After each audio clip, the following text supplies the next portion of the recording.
Muy buenas a todos, ¿qué tal? ¿Cómo estáis? Hoy tenemos una súper entrevista aquí con Karim Halal Peche. Karim, ¿qué tal estás? Bien, bien, con ganas. A ver qué me preguntas y qué sale en esta entrevista. Bueno, pues os lo presento porque hoy tenemos, la verdad es que muchas preguntitas que hacerle a Karim, más conocido como el viejo continente, divulgador de asuntos europeos, sobre todo en YouTube, aunque bueno, está también en el resto de las redes sociales, pero tiene pues uno de los canales de YouTube, no sé si casi más famosos de toda España, ¿no? Y creo que es un canal de YouTube que aporta muchísima información de valor para la gente joven, para todo el mundo, sobre todo en ese ámbito de los asuntos europeos. Pero además tiene una carrera de relaciones internacionales, ha trabajado en departamentos de comunicación, en UNICEF, en Amnistía. Ha participado también en las becas Schumann, en un think tank. En definitiva, tiene una trayectoria profesional ya bastante amplia, ¿no? A sus 28 años, ¿verdad, Karim? 29, 29. 29 ya, ¿no? Vale. Aunque a veces a mí todavía me Eh, cuesta, ¿eh? Porque por el tema de la pandemia, como hay cumpleaños que no se celebraron, yo aún dudo qué edad tengo, pero son 29, sí, sí, son 29. sí, ya algunos no los contamos. Así que nada, no me enrollo más, suscribíos al canal, darle me gusta a la entrevista y vamos a preguntarle ya a Karim que podamos aprender sobre su trayectoria. Bueno, Karim, lo primero, bueno, ya sabes que este es un canal especializado en ámbito estudiantil, así que lo primero te voy a preguntar por la carrera, por relaciones internacionales, qué se estudia, cuáles son las salidas laborales, cómo fue tu trayectoria académica para que, sobre todo la gente que esté a puntito de tomar esa decisión de la carrera, pues pueda saber qué se pueda encontrar en relaciones internacionales.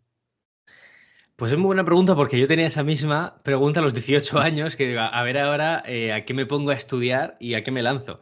Porque yo además venía de un bachiller de ciencias de la salud, o sea, es como de un volantazo terrible y acabé en internacionales, básicamente porque al final era una carrera que mezclaba varias disciplinas que me gustaban. Tenía un poco de derecho, tenía un poco de economía, tenía idiomas, tenía cosas de marketing, entonces mezclaba un poquito de disciplinas que me gustaban, pero en las cuales no quería centrarme por completo. Es decir, yo no quería estudiar puramente economía o puramente traducción e interpretación, que fue otra de mis opciones, de hecho, para la universidad, o lanzarme a ciencias políticas, por ejemplo. Quería como un poco un mix de todo para luego decidir qué camino tomar, porque realmente no tenía ni idea. Y de hecho, esa es una de las cosas más raras, diría yo, de la carrera, al menos en mi experiencia. Porque una vez que entras, si lo tienes claro, qué quieres hacer, está muy bien, puesto que te da mucho margen la carrera. Es decir, una de las mejores cosas de relaciones internacionales es que tienes un montón de opciones. Y ahora te contaré ejemplos y casos concretos de cómo ha acabado la gente de mi promoción. Pero lo malo es que si no lo tienes claro, también esa cantidad de opciones, esa libertad que tienes es más una desventaja que una ventaja, porque es que no sabes por dónde tirar. Es decir, cuando tú estudias medicina, pues está muy claro, realmente hay unas opciones muy marcadas por dónde puedes acabar. Cuando estudias derecho, también. Cuando estudias arquitectura, pues también, ¿no? Son como opciones que a lo mejor están como más definidas.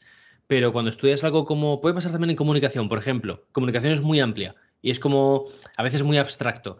Pues internacionales también no es tan abstracto, pero sí que es muy amplio. Y por ejemplo, hubo gente en mi carrera que acabó en departamentos de marketing, otros acabaron en bufetes de abogados, muchos han acabado en instituciones internacionales, tanto europeas como en otras que tienen sede en Estados Unidos o en otros países que no son occidentales, digamos, o del bando occidental. Tienes gente que dio volantazo durante la carrera y acabó en el mundo de la alta cocina, gente que se fue al mundo de la medicina, es decir, que también hubo gente que no le convenció la salida y se volvió a otra cosa que vio que le motivaba más. Qué bueno, ¿no? Bueno, ¿y es una carrera, en tu opinión, difícil? A ver, depende de qué asignatura, depende de qué asignatura. A mí lo que más me costó al principio, me acuerdo que fue la parte de economía, porque yo venía sin ningún tipo de trasfondo económico, o sea, cero. Yo sabía contar de euro en euro y poco más, para que te das una idea. Entonces, el resto de cosas como inflación, deflación, ¿qué es esto? Fue para mí la parte más complicada, pero al mismo tiempo la parte más enriquecedora, realmente. También porque tuve la suerte, esto pasa siempre, creo yo, que si tienes un buen profesor, pues la cosa cambia y lo coges con más gusto. Y también la parte complicada para mí fue la del derecho, pero no por tener que estudiarlo como tal, en eso no hay ningún problema. Al final, por desgracia, muchas veces es copiar y escupir en el examen, pero en este caso lo complicado era el examen, era tipo test y era rollo. ¿No es más cierto, Ángel de Amor? Es como, espérate, me está preguntando en negativo, pero la respuesta luego de las opciones del tipo test son en positivo, es como una rotura de cabeza impresionante. Esa fue para mí lo más complicado y lo más divertido de los idiomas. Es decir, en tercero de carrera, al menos donde yo lo estudié, que fue en la Rey Juan Carlos de Madrid, la carrera toda era en inglés. Una de las partes que tenía en tercero de carrera era que tenemos que elegir entre aprender chino o árabe. En mi caso, como yo tenía base de árabe, evidentemente, por la parte de mi padre que me toca, decidí meterme a chino, que sabía cero y muy guay. O sea, para mí yo creo que fue una de las cosas que más disfruté de la carrera, tercero y cuarto, estudiar chino, porque era completamente nuevo y también no sé, el ambiente era guay en la clase, un grupo como mucho más reducido, cosa que en las universidades públicas, por desgracia, no suele ser lo habitual. Tener clases de 15 personas o 20 es un lujazo y tener tantas horas de chino a la semana me moló mucho. Sobre todo porque ya no aprendes solo el idioma, sino el cómo piensan, por qué plantean unos caracteres de una manera u otra. Y eso fue para mí lo más top. Qué guay. Bueno, qué guay. Eso es lo bonito de aprender idiomas, ¿no? Más que aprender propiamente el idioma, aprender la cultura, historia y todo lo que hay Ujú, detrás. Bueno, vamos a pasar ya a nuestro tema estrella, ¿verdad, Karim? Europa, ¿no? Vamos a preguntarte. Bueno, aquí he tratado varios vídeos sobre todo el programa Erasmus Plus, de Erasmus Jóvenes Emprendedores. ujú. Te pregunto así en general. ¿Qué oportunidades da Europa a los jóvenes, ¿no? Y cuando hablamos de Europa, bueno, hablamos de parlamento, de Ujú. consejo, de instituciones, pero bueno, también evidentemente es geográfico, ¿no? Puesto que al final creo que no está ahí tan unificado, pero bueno, ¿cuáles son las principales oportunidades que tenemos los jóvenes en Europa? Pues hay bastantes, ¿eh? Hay a patadas. O sea, tú te pones a buscar y de una búsqueda te salen 50 cosas. A ver, lo Sobre principal yo todo esas diría, que no se conocen, ¿no? Que muchas veces no, por no desgracia, conocemos todo lo que se nos ofrece y eso es lo que a ver si sí, nos puede desgranar. sí, sí, por desgracia hay muchas. Hay muchas así desconocidas que al final se lleva la gente porque es como, bueno, no mucha gente lo ha solicitado. A ver, no sé qué será lo más o menos conocido, ¿sabes? Porque al final es el problema de vivir aquí en la burbuja esta y que tú te crees que algunas cosas son menos conocidas y luego no lo son. Pero bueno, yo te voy a decir unas cuantas que yo creo que son lo más top, lo que más oportunidades te pueden dar y abrirte camino. La primera, sin lugar a Perdona, Karim, duda, que te interrumpa, dime, perdona, dime. pero bueno, que no lo he dicho, pero es verdad. La euroburbuja que se refiere Karim es que, bueno, vive en Bruselas y, claro, Sí. cubre la actualidad desde allí. Pero bueno, entiendo que no estará tan cejado ese conocimiento, desconocimiento. No, sí, sí, eso al final, o sea, el concepto de burbuja es porque al final aquí te acabas juntando con un montón de, o sea, mucha gente viene aquí para trabajar en las instituciones o en lobbies que al final acaban, pues eso, influenciando políticas o trabajando ciertas políticas o asesorando en consultoras. Entonces, te acabas creando como una realidad que no es la realidad social, es la realidad de aquí, es la realidad como muy selecta. Pero en cuanto a las oportunidades, a ver, yo diría que las más conocidas, pero a la vez las más útiles son las prácticas en instituciones de la Unión Europea. Es decir, yo lo decías al principio, yo hice la beca Schuman, estuve en el Parlamento Europeo durante 5 meses currando.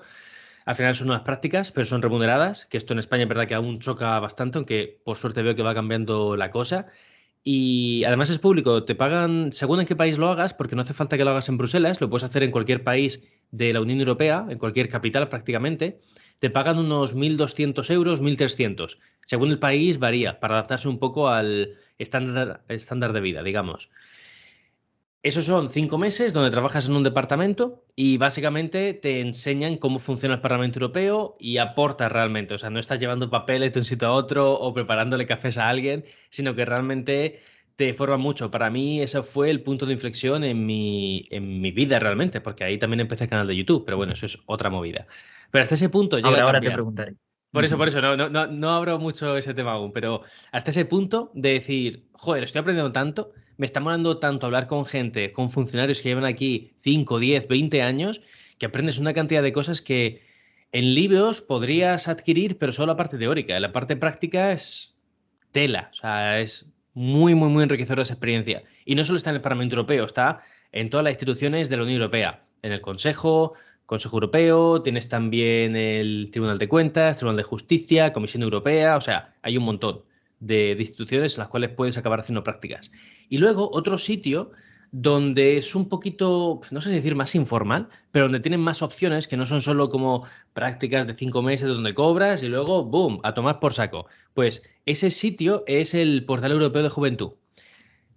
Si la gente se lo pone en internet y se pone a buscar, ahí prácticamente tienes desde oportunidades laborales hasta voluntariados, hasta cositas como de viajes, movilidad, o sea, hay un montón de cosas. El Portal Europeo de Juventud es como el sitio idóneo para encontrar lo que te dé la gana. Y luego tienes ya, fuera del Portal de Juventud, como cosas más puntuales, rollo el Interrail, que solo se puede hacer a los 18 años si lo quieres pillar gratis, que cada año la Comisión Europea abre esa ventana de gente que tiene o que va a cumplir 18 años, se le da ciertas facilidades económicas para que viaje por la Unión Europea. Y yo diría que esas son las tres principales, así como más, de nuevo, para mí, como las más conocidas, pero al mismo tiempo las más útiles. Eso es, el Interrail, ¿no? Que ahora es el Discover EU. Discovery U, sí, sí. Y sobre Erasmus Plus, ¿cómo se ve desde las instituciones? Tú que lo tienes ahí, ves un poco más desde la Euroburbuja, ¿no? ¿Cómo se ve? Es verdad que son muchísimas oportunidades, que evidentemente se conoce muchísimo lo que es el Erasmus universitario, tanto el de estudio como el de práctica, pero ¿cómo se ve desde arriba? A ver, Erasmus es como el bebé de oro de la Unión Europea. O sea, es el proyecto que más les llena de orgullo a las instituciones y luego es verdad que aquí se valora mucho porque cuando vienes a Bruselas a trabajar, a hacer prácticas o lo que sea, es verdad que un Erasmus te puede haber dado cierta formación en cuanto a lidiar con personas que son de otro país, que tienen otra forma de ver el mundo, tienen otra forma de hablar, actuar, trabajar, convivir. Y eso es verdad que te forma mucho y te abre mucho la mente. También para ver, bueno, que te tienes que adaptar muchas veces a lo que te toca, a un país de fuera. Pero yo tengo que decirte que yo no hice ningún Erasmus. O sea, esa fue una cosa que yo vi durante la carrera porque Uf, cancelado, Karim. en mi Divulgador de asuntos carrera, europeos. ya, ya, No, es ya. broma, es broma, es broma. No, pero es verdad que choca porque en principio dices tú, a ver, ¿por qué no lo harías? Tengo una razón muy de peso. En mi universidad se gestionaba bastante mal, al menos para mi carrera, y había veces que te decían, sí, sí, te convalidamos estas asignaturas, y luego volvías de Erasmus y te dicen, ay, pues no, ahora no se te convalidan. Y recuerdo que hubo gente de mi promoción, de mi clase, que tuvo que hacer un año más de carrera simplemente porque hubo asignaturas del segundo trimestre que no le convalidaron y tuvieron que estar como un quinto año, primer trimestre sin nada que hacer y segundo trimestre con una asignatura. Y es como, tío, le has matado un año de poder trabajar porque no tienes el título de la carrera y te lo van a pedir en muchos sitios. Le has matado un año de entrar a un máster porque necesitas el título de la carrera. Es decir, realmente la experiencia muy bien, pero hubo gente que le fastidió bastante. Entonces, lo que hice yo para guardarme las espaldas es que en el Ayuntamiento de Murcia, que yo al final soy de allí, dan oportunidades cada verano para hacer intercambios. Bueno, no son intercambios, son como encuentros de un montón de gente de países de la Unión Europea. Entonces, te cuento un caso. Yo lo hice 2 o 3 veces, no me acuerdo. 2 veces mínimo sí, que recuerdo, pero creo que fueron tres. Pero fue la primera en Alemania, fuimos a un pueblo del norte, Oldenburg, que se llama, y digamos que vamos como 11 españoles, 11 estonios, 11 italianos, 11 alemanes, evidentemente, 11 finlandeses y así. Nos juntamos como 6 7 nacionalidades y muchas personas de esa nacionalidad. La idea es que todo el campamento, el proyecto, gira en torno a un tema. Puede ser deporte, puede ser algo más artístico en plan cine o teatro, podía ser algo de alimentación, algo tecnológico y como que el campamento tiene una finalidad, acabar haciendo una función de teatro frente a gente de esa ciudad en la que estás, acabar presentando un proyecto tecnológico en una feria que haya en esa ciudad. Entonces está muy guay porque no es simplemente comparándolo con Erasmus, lo que yo no he vivido, pero joder, de lo que me he informado, de lo que he hablado con Sí. muchísima gente que lo ha hecho. No es solo decir, jo, vas a estudiar y la presión del examen y las fiestas y cómo lidiar con eso. Aquí es, vas a disfrutar, vas a conocer gente constantemente y vas a trabajar en un proyecto en el cual no está esa presión, sino que está constantemente el disfrute. Y yo te digo que esos 11, 14 días que estás con gente diferente constantemente, además en albergues y tal, que es como convivencia pura y dura, está muy guay porque tiene esos momentos de Erasmus que yo no he vivido en un Erasmus, pero que sí hay ahí de tonterías culturales, intercambio de palabras, bromas, fiestas, pero luego también la parte del trabajo más creativa y más libre, sin la presión institucional de una academia que está ahí encima de ti, profesores. Entonces yo eso lo disfruté mucho. Y eso creo que no solo está en el Ayuntamiento de Murcia. Entonces yo animaría a la gente a que en su ayuntamiento revise si estas oportunidades están, porque la cosa que le haga el ayuntamiento es que te cubre una parte de los gastos. Entonces, económicamente lo hace muy fácil. Eso para mí fue top. O sea, esa experiencia fue muy, muy guay. Eso es, sí. Bueno, aquí he tratado el asunto de los intercambios juveniles, cursos de formación que están 100% remunerados. Bueno, por aquí lo tenemos explicado en algún vídeo.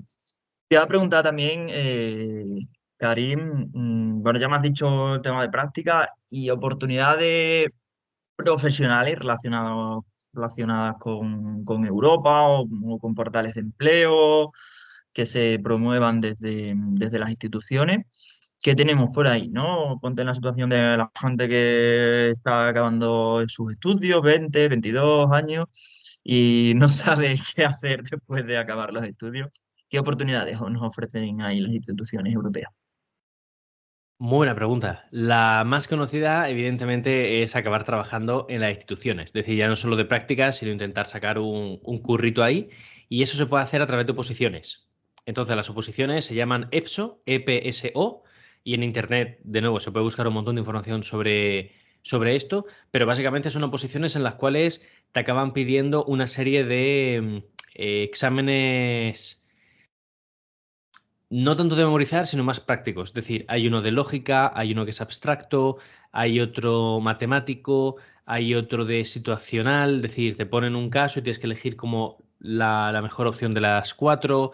Hay otro de entender textos, de que te ponen algo de que no es tu tema. Es decir, en mi caso, yo hice como la versión corta del EPSO, ¿no? Porque hay como una parte para trabajar solo máximo 6 años. Entonces es como una versión baby, digamos, y la versión ya Prime donde compites a muerte en plan de posiciones. Pues la versión Baby que yo me saqué, que se llama Cast, C-A-S-T, en su momento la parte que más me llamó la atención fue el tema de los textos, de entender qué te están poniendo y qué te están diciendo. Y me tocó un tema de química. Que a ver, yo estudié química en su momento, pero ni idea ahora. Y es como, wow, que te pongan esto en plan, no, porque el compuesto no sé qué, tal, tal. Es como que has entendido del texto anterior y te dan 4 opciones. O sea, ese tipo de exámenes son más, ya te digo, de ver realmente si vales o no, no de cuánto sabes de la UE. O sea, que la gente no piensa que es empollar 100% y tienes que saberte todo lo de la UE. No, hasta el punto que yo sé, no es así. Pero luego, si quieres buscar fuera de las instituciones de la Unión Europea, porque al final también mucha gente que viene aquí acaba trabajando, como te decía, en ONG, organizaciones que acaban haciendo lobby de alguna u otra manera, porque para eso están aquí, para intentar defender sus intereses y que se legisle a favor de ellos, ya sea para la defensa de los niños, para la defensa de los mayores y pensionistas, para la Liga de Fútbol Española, o sea, es que hay de todo. Que cuando pensamos en un lobby muchas veces pensamos que es algo negativo y realmente no. Aquí también hay lobby de estudiantes que intentan buscar las mejores oportunidades para jóvenes y estudiantes de universidad. Aquí también hay lobby para tema de agricultura, para que los ganaderos y agricultores tengan las mejores opciones en toda la Unión Europea, no solo en un país. O sea, que hay de todo. Para eso, yo voy a recomendar una página web, que esto no está patrocinado, pero cuando me has dicho esto, la estaba buscando, Sí, claro, claro. que Si es es, de interés, por supuesto. sí, sí, sí, es, a ver, creo que está aquí, es, sí, Eurobrussels. Euro, Bruselas, en inglés. Eurobrussels tiene un montón de curros, salen a patadas, pero es que te digo, incluso cuando empezó la pandemia, que yo me acuerdo que estaba todo el mundo bastante fastidiado con el curro, mucha gente perdiéndolo, sin saber qué hacer, es que aquí en Bruselas seguían saliendo cada día como 3 o 4 trabajos. La gran mayoría es verdad que fueran digitales en ese momento, es decir, desarrollo web, por también el tema de toda la transformación digital que se está llevando a cabo en cuanto a los negocios, pero hay trabajo de todo. O sea, ahora mismo te metes ahí y buscas, es que es responsable de proyectos no sé qué, una persona que sepa de políticas sociales para tal empresa. Y tienes no solo en Bruselas, de hecho, puedes buscar en más ciudades y países, pero esto para Bruselas en concreto es la web más utilizada para buscar curro. Qué bueno, qué bueno. Oye, cambiamos un poco de tercio. Vamos a aprender también del viejo continente. A ver, a ver. Bueno, cuéntame, qué has aprendido o qué te ha aportado a ti el mundo de la divulgación, ¿no? El divulgador de asuntos europeos. Entonces, ¿qué te ha aportado el desde bien joven, ¿no? Porque si tienes 29 años y tienes ya más de 100.000 suscriptores, pues no sé ahora mismo cuánto tiempo llevas en YouTube, pero llevas ya unos cuantos años. O sea, es decir, ¿qué te ha 6 años. aportado claro, qué te ha aportado el mundo de la divulgación? Ya también aprovecha también un poquito para contar lo que haces ahí en el viejo continente. Va, pues me ha aportado todo, la verdad, porque como te decía, o sea, yo empecé a subir vídeos un mes más tarde de haber empezado las prácticas Schumann en el Parlamento Europeo.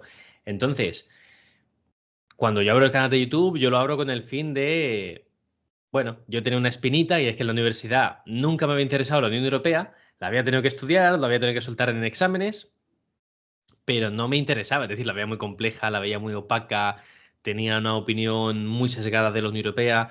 Y cuando llegué aquí a hacer las prácticas, estuve los 5 meses, hubo, verdad, mitos que reforcé, decir, pues esto me habían dicho que era así y es así, pero hubo otras muchas cosas que me habían dicho que era una manera y luego vi que no. Vi que realmente eso Creo no funciona. que, perdona que te interrumpa, Dime. Karim, pero creo que ya tenemos titular. A Karim nunca le había interesado la Unión Europea. Es cierto, o sea, yo tenía una opinión muy negativa de la Unión Europea. Entre los 16 y los 22, 23, yo tenía una opinión bastante negativa de la Unión Europea. Y al final también normal, ¿no? Por la etapa que me pilla de madurez y concienciación social política, pues me pilla ese momento como de indignación en España, también y me meto en sitios, en prácticas como, bueno, voluntariados, como UNICEF Amnistía, donde ganas una perspectiva más de ONG. Entonces, bueno, he cambiado mucho desde entonces y es verdad que hay parte de esa visión que sigo conservando, de ese punto crítico, pero intento que el punto crítico sea con argumentos sólidos y no a partir de premisas erróneas, que ese para mí es el gran drama que tiene la Unión Europea, pero muchas veces se utiliza como arma arrojadiza para que la gente no se entere y bueno, total. Yo si empecé el canal de YouTube fue para intentar aportar lo que yo iba aprendiendo y para decir, mira, al final el canal mucha gente piensa que es algo como europeísta y a veces me definen como tenemos aquí a Karim, un defensor de Europa y los valores y te digo, escucha, sí o no, es decir, no me defines así porque no es cierto. Yo lo único que quiero con el canal es, o sea, la máxima es explicar cómo funciona la Unión Europea, explicar la actualidad de la manera más rigurosa posible, que no imparcial, porque es imposible. Yo en el momento que pongo un titular a una entrevista, ya no estoy siendo imparcial. En el momento que elijo una miniatura, en el momento que elijo un tema antes que otro, no estoy siendo imparcial. Entonces no hay que rayarse con eso, creo yo, hay que rayarse con la rigurosidad, con decir, mira, ha habido un caso de corrupción en el Parlamento Europeo. Yo puedo ser muy destructor y decir que todo funciona mal, que todo se va a tomar por saco, o te puedo contar lo que está pasando, te puedo decir las cosas que se están haciendo, las cosas que faltan por hacer, y yo creo que eso es un vídeo más riguroso. Entonces, eso es lo que intento yo. Y yo empecé con esa máxima y la que sigo intentando llevar a cabo. Explicar las instituciones, explicar la actualidad europea y que la gente luego se forme su opinión. Y que si a ti no te mola la Unión Europea por el motivo que sea, está bien. Pero si no te mola, necesitas argumentar por qué no te mola. Y para argumentar eso necesitas saber cómo funciona lo que está pasando. Y si tu fuente principal de información son líderes políticos, vas por mal camino, porque de nuevo lo van a utilizar como arma arrojadiza. Es decir, está bien que apoyes a un partido político y está guay que tengas como un referente político, está muy bien, pero si esa es tu vía principal de información, prácticamente siempre va a ser un error, porque un político te va a intentar vender su narrativa. Al igual que también te digo, si tu única vía de información son las instituciones, creo que también vas a acabar en ese error, porque evidentemente no sé qué entre las piedras a la cabeza y tienen un hándicap, y es que es una institución. No se pueden empezar a demonizar ellos mismos, sacar la parte negativa. Entonces, lea a los corresponsales que están en Bruselas, mira divulgadores que en español en YouTube creo que solo estoy yo como puramente de la UE, pero hay más gente que trata política internacional, en Twitter hay mucha gente que hace hilos que son de oro. Entonces, hay vías. Pero si empecé el canal al final fue por eso. Ya son 6 años viviendo tiempo completo de ello. Por tanto, me ha aportado muchísimo. O sea, me ha aportado un crecimiento a nivel personal y profesional que en mi vida me habría imaginado. Vamos, que si volvieses al día en el que lo creaste, lo volverías a crear de nuevo. Sí, no sé si sería capaz de pasar por todo lo que he pasado para que el canal triunfe, pero no me arrepiento de nada, evidentemente, pero hay mucho, mucho sacrificio, la verdad, muchísimo, de días de no dormir y de empalmar entre el trabajo que tenía y YouTube para poder sacar vídeos adelante que consideraba importantes, fines de semana arruinados, o sea, te voy a ser sincero, durante 2020, y parte, inicio de la pandemia, y 2022, durante 2 años y medio, estuve trabajando 8 horas en mi trabajo de lunes a viernes y muchas veces teletrabajo por suerte. Y cuando terminaba eso y cerraba portátil, abría directamente mi torre de ordenador y me ponía unas 6 horas a currar en lo de YouTube. A currar en YouTube me refiero a leer noticias, redactar guiones, grabar, editar, planear ideas, hacer directos, contactar con gente, algo así.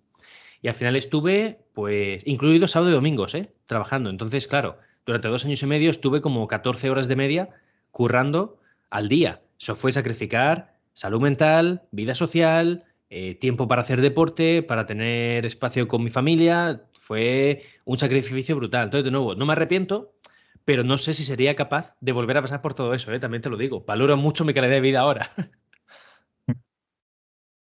Qué bueno. Oye, ¿dónde más te podemos encontrar? ¿No? Que sé que has lanzado nuevas marcas. Bueno, cuéntanos también un poquito dónde más te podemos encontrar. Sí, principalmente mi trabajo es en YouTube. O sea, yo soy youtuber por definición.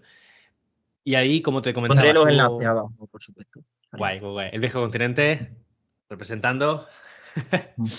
Básicamente ahí lo que intento hacer son vídeos entre 8 o 15 minutos explicando sobre todo actualidad europea, pero en esa actualidad voy metiendo píldoras para que entendamos cómo funcionan las instituciones y lo que nos rodea. Básicamente eso es lo que hago ahí. Luego también estoy en TikTok y en Instagram sobre todo, donde subo vídeos cortos en formato vertical de 1 minuto normalmente y ahí suelo tratar o píldoras de actualidad también, o directamente son cosas como más creativas dentro de lo que mi disciplina de divulgar sobre la web me permite. Y es, pues, explicarte alguna última hora, explicarte como 5 cosas que me hicieron entender mejor la Unión Europea, algo de este estilo. Eso es lo que voy intentando.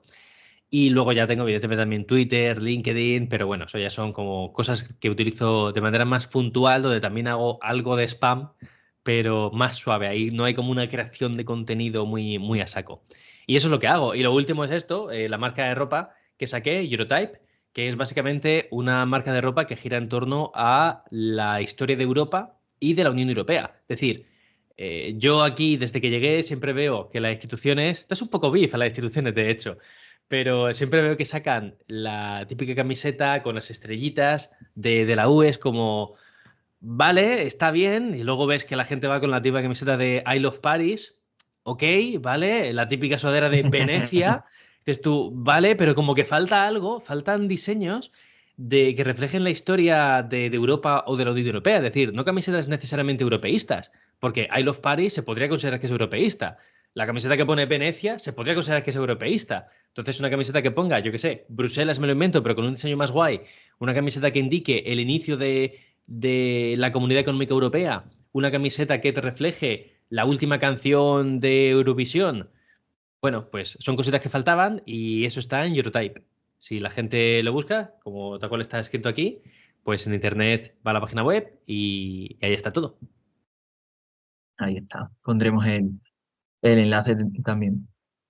Pues Karim, ha sido un placer. Creo que hemos aprendido muchísimo sobre Europa, sobre tu trayectoria, sobre todo, ¿no? Yo creo que casi siempre que has concedido entrevistas entiendo que hemos aprendido muchísimo de Europa, pero que también quería que la gente joven se inspirase de ti, que aprendiese de tu trayectoria, que también es un poco lo que busco yo aquí en estas entrevistas, que la gente joven pues vea esas nuevas oportunidades, vea también referentes, porque también es verdad, así que espero que hayas aportado eso y espero que hayas disfrutado de la entrevista.